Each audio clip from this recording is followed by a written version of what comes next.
Pozdravljeni.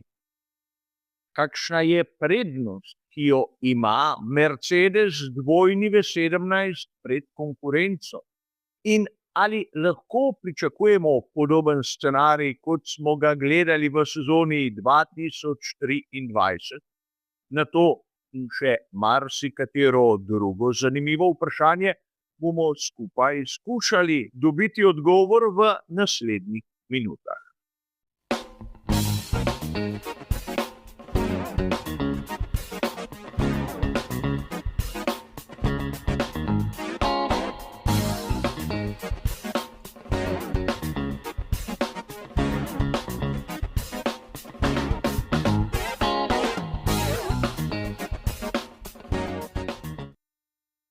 Menim, da se lahko vsi skupaj strinjamo, kako je Mercedes dvojni V17, vsaj na začetku sezone 2026, najbolj tehnološko izpopolnjen bolid. Seveda, o tem smo lahko sklepali že na samih zimskih testiranjih, ampak nekaj so testiranja, druga zadeva so v resnici dirke, tisti preizkus, ki največ šteje.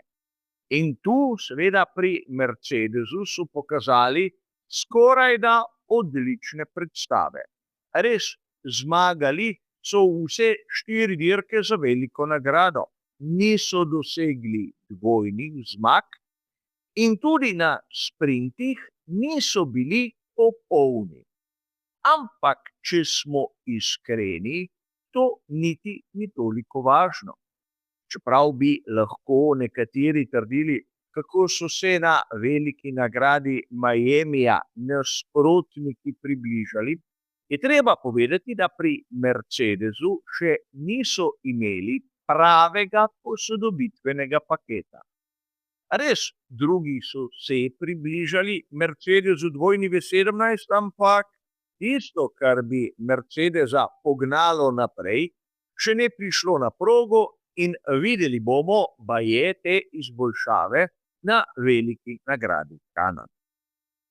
In tu verjetno se najprej moramo vprašati, zakaj ima Mercedes tolikšno prednost. Nekateri bodo dejali zaradi pogonskega sklopa. Slišali smo ogromno okrog tiste afere, vezane na kompresijsko razmerje. Ampak po drugi strani ekipe, ki imajo pogonski sklop Mercedesa, niso dosegle podobnih rezultatov kot tovarniško moštvo. In to bi verjetno lahko sklepali, da okrog tega fantomatskega spreminjanja kompresijskega razmerja le v resnici ni bilo toliko, kot so nekateri skorajda histerično trdili. Videli smo, na primer, da je imel McLaren kar resne težave in seveda na veliki nagradi Kitajske sploh niso bili sposobni štartati. Ampak po drugi strani, na dirkah, kjer je Oscar Piastri lahko sploh začel, je zmeraj bil na zmagovalnem odru. In to je zopet nek podatek, ki nam pravi o kvaliteti MCL40, ki pa ni na nivoju Mercedesa dvojni V17. In seveda, sedaj se lahko upravičeno začnemo spraševati, kje je skrivnost tega bolida, da je tako učinkovit, da nima večjih hib. In sam bi dodal, da je tu treba gledati verjetno malce širše kot običajno. Namreč ponavadi se mi navdušenci usmerimo na neko podrobnost, na nek element. In če smo dobesedno iskreni, pri Mercedesu ne vidimo nobene podrobnosti, ki bi izstopala. Naprimer, Mercedes do tega trenutka nima tistega zadnjega aerodinamičnega stabilizatorja, poimenovanega Macarena. Nima nekih skrivnih detajlov, ki bi ga ponesle tja spredaj. Ampak po drugi strani v tej svoji preprostosti je učinkovit.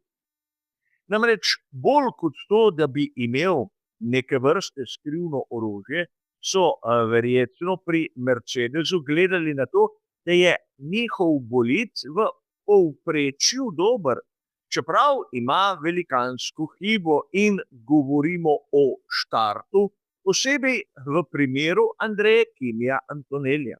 Ampak ne smemo pozabiti, Andrea Kimi Antonelli je zmagal zadnje 3 dirke za veliko nagrado, vse 3 je začel iz najboljšega štartnega položaja, ampak tudi vse 3 je pošastno štartal in izgubil precej, po mojem mnenju, tudi preveč mest v primerjavi z konkurenco. Seveda je nadoknadil v nadaljevanju, imel je tudi precej sreče in tu velja poudariti, da je prav George Russell tisti, ki mora pokazati še marsikaj, a časa bo imel več kot dovolj. Težava je nekje drugje. Najprej v tem, da so nasprotniki bistveno slabši od pričakovanj.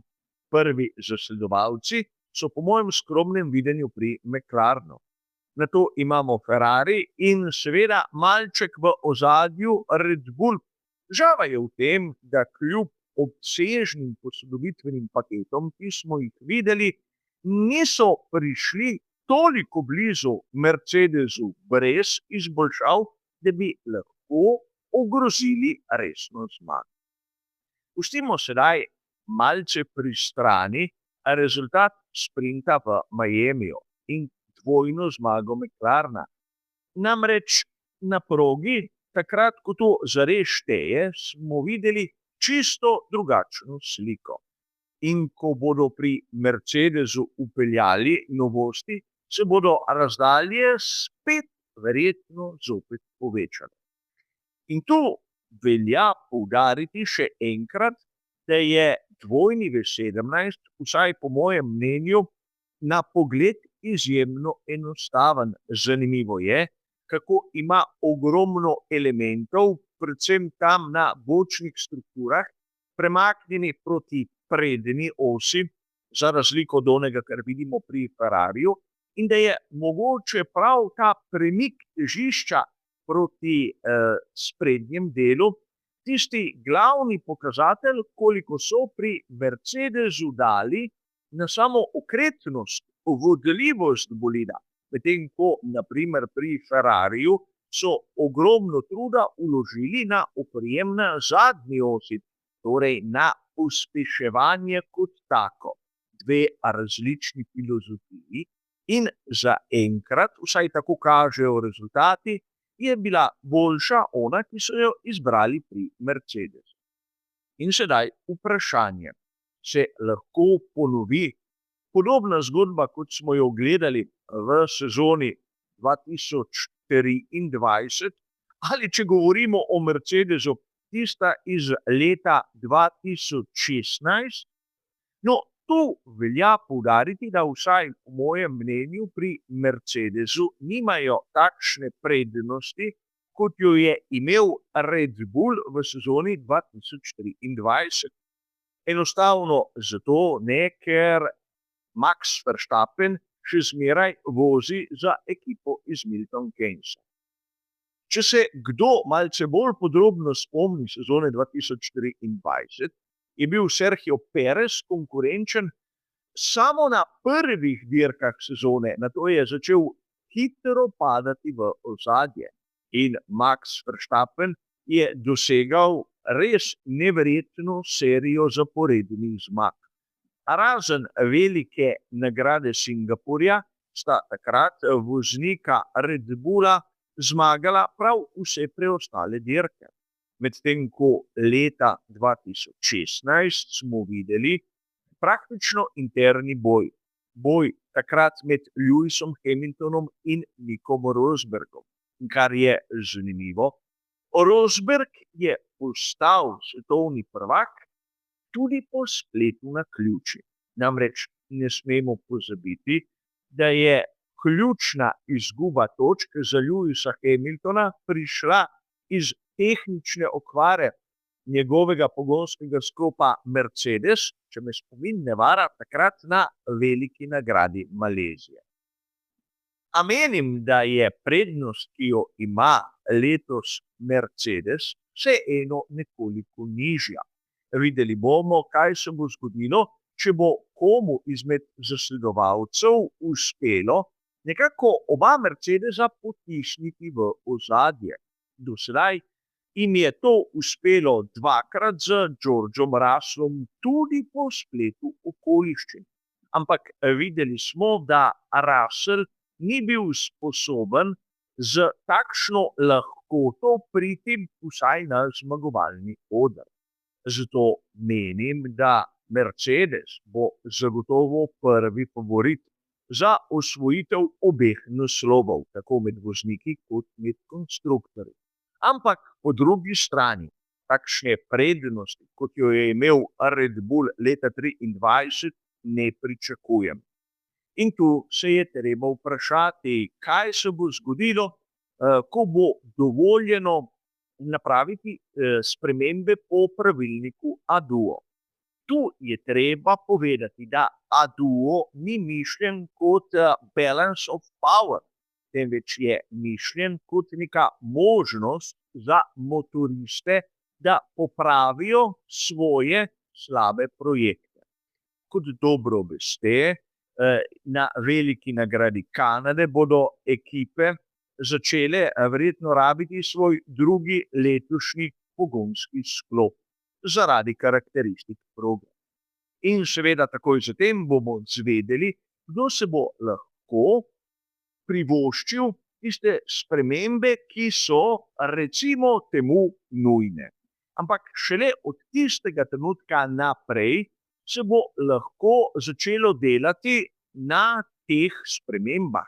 In tu je treba poudariti, da na veliki nagradi Belgije že mnogi pišejo, kako bodo pri določenih ekipah imeli nove pogonske sklope.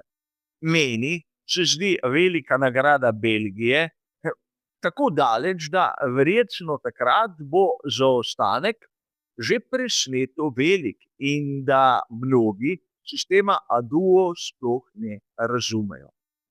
A vrnimo se k Mercedesu, kjer bi za zaključek lahko povedali, da je prednost Mercedesa W17 predvsem v tem, da projektanti niso iskali nekih sofisticiranih rešitev, nekih skrivnih orožij, ki v resnici lahko niti ne delujejo. Napravili so od samega začetka izjemno zanesljiv, močan bolid, ki pa ni rabil nekih dodatkov, ki bi mu popravile slabe lastnosti.